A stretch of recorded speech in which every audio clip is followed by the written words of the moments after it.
Friends, कैसे हैं आप? आई होप आप सब सही होंगे और अपने एग्ज़ाम्स की अच्छे से प्रिपरेशन कर रहे होंगे।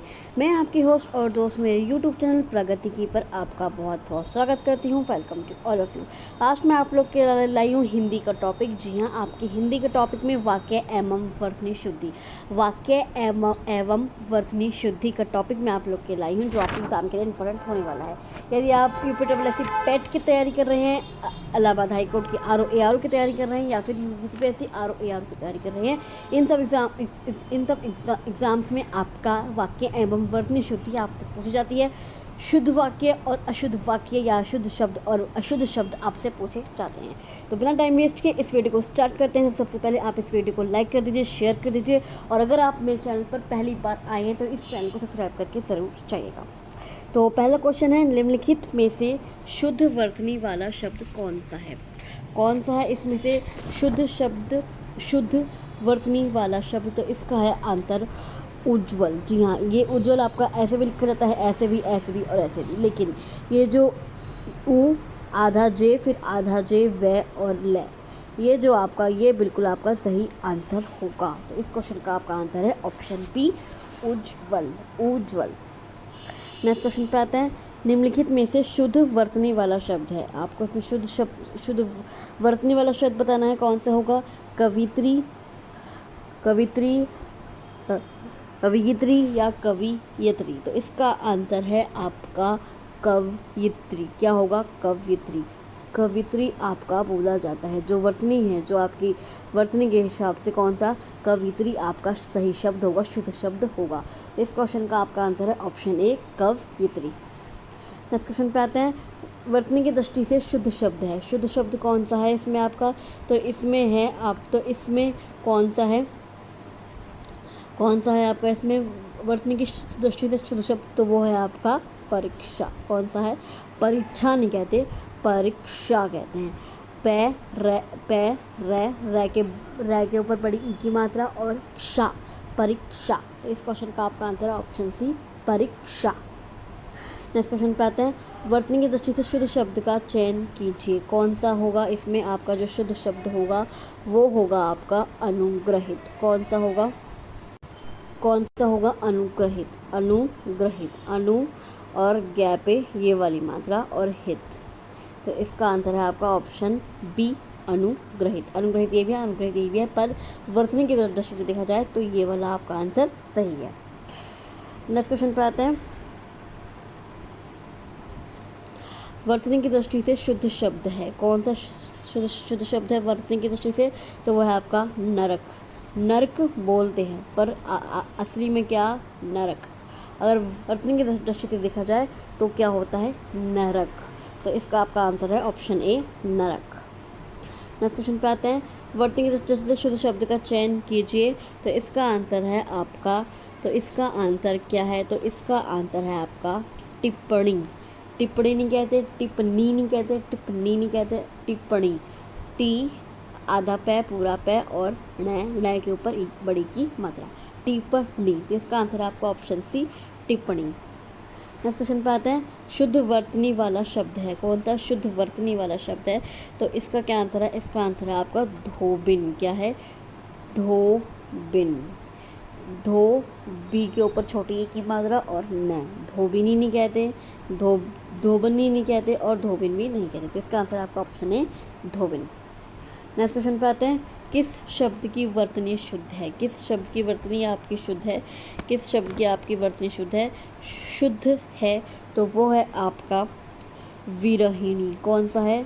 विरहिणी।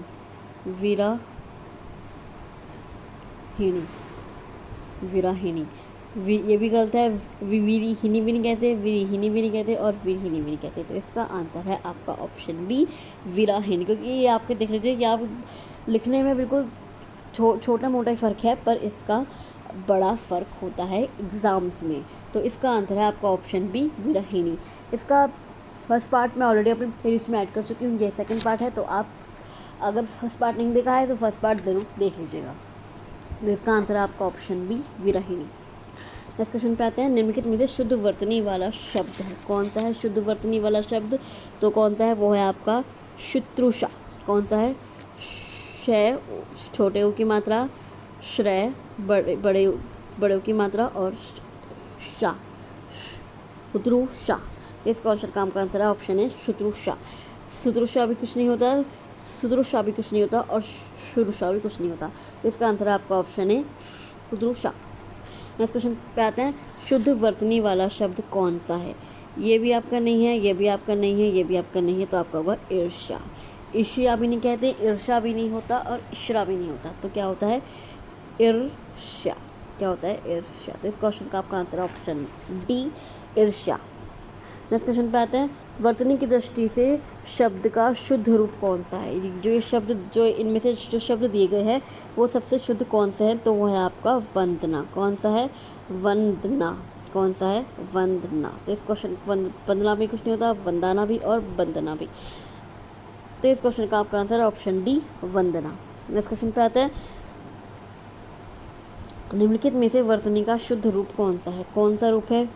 कौन सा रूप है वर्तनी का शुद्ध रूप? तो वह है आपका अंतर्ध्यान। कौन सा है? अंतर्ध्यान नहीं होता, अंतर्धान होता है। अंतर्धान। षष्टम भी नहीं होता, सहस्र भी नहीं होता और अनुष्टम भी नहीं होता। तो इसका आंसर है आपका ऑप्शन ए, अंतर्धान। नेक्स्ट क्वेश्चन पे आते हैं, इनमें से किसकी वर्तनी शुद्ध कौन सी है? मतलब किस शब्द की वर्तनी शुद्ध है इनमें से? तो कौन सी है? तो कौन सी है? वो है आपकी, कौन सी है? वो है आपकी ज्योत्सना। कौन सी है? आधा जय या यो पे ओ की मात्रा, आधा तय, आधा से और ना। क्या हो गया? ज्योत्सना। तो इस क्वेश्चन का आपका आंसर है ऑप्शन सी, ज्योत्सना। ये भी नहीं होता भाई, आप छोटे आधा तय, बड़ा तय, आधा से, पूरा से, इसमें आप कंफ्यूज हो सकते हैं। तो आपको ये आराम से बड़े ध्यान से करना पड़ेगा ये वाला टॉपिक। ज्योत्सना भी नहीं होता, ज्योत्साना भी नहीं होता। तो आपको इसके लिए प्रैक्टिस चाहिए, तो अभी से आप प्रैक्टिस शुरू कर दीजिए, क्योंकि आपको एग्जाम्स में अब ज़्यादा टाइम नहीं है। कभी भी आपकी नोटिफिकेशन आ सकते हैं इलाहाबाद हाईकोर्ट की और यूपीएससी RO AR की, और APS की तो आपकी आई हुई है ही। तो इसके लिए आप इसके लिए बड़ी तैयारी कर लीजिएगा APS के लिए, क्योंकि ये टॉपिक आपका उसमें आता ही है। तो इसका आंसर है option C, Jyotsna. Next question पे आते हैं, निम्नलिखित में से किसकी वर्तनी शुद्ध है? किसकी वर्तनी शुद्ध है? तो किसकी वर्तनी है? वो आपकी द्वारिका की, क्योंकि पूजनीय भी कुछ नहीं होता। क्या होता है? पूजनीय। न के ऊपर बड़ी की मात्रा आती है। अंतर्धान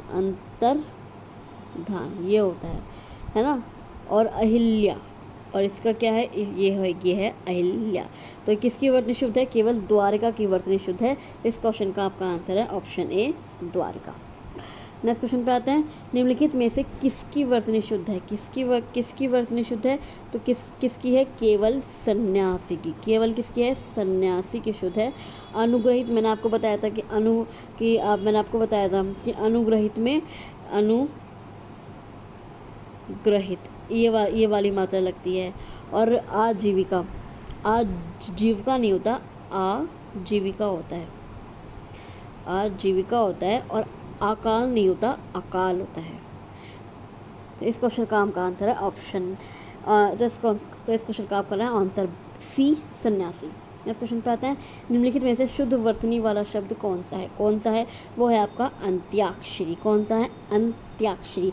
अंताक्षरी नहीं होता, अंतक्षरी भी नहीं होता, अंतक्षरी भी नहीं होता, वो होता है अंत्याक्षरी। तो इस क्वेश्चन का आपका आंसर है ऑप्शन बी, अंत्याक्षरी।